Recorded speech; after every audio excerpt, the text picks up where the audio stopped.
Pulivendula, Vontimitta ZPTC ఉప ఎన్నికల సందర్భంగా మాజీ ముఖ్యమంత్రి వైఎస్ఆర్సీపీ పార్టీ అధినేత వైఎస్ జగన్మోహన్ రెడ్డి గారు ట్వీట్ చేశారు.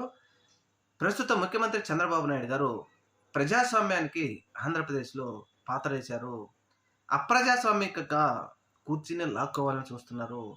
ఎట్టి పరిస్థితుల్లో ప్రజలందరూ అప్రమత్తంగా ఉండాలి.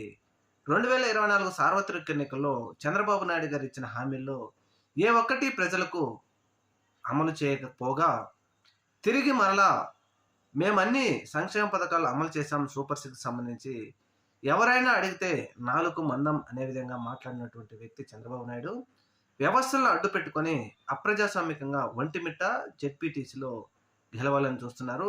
దీనిని ఖచ్చితంగా ప్రజలు గమనించాలి అంటూ జగన్మోహన్ రెడ్డి గారు ట్వీట్ చేశారు. ఏది ఏమైనా పులివెందుల, ఒంటిమిట్ట ప్రజలు మాత్రం రాష్ట్రంలో ప్రస్తుతం జరుగుతున్న పరిస్థితులను గమనించి మీరు మాత్రం ఓటు వేయాలని కోరుచున్నాం.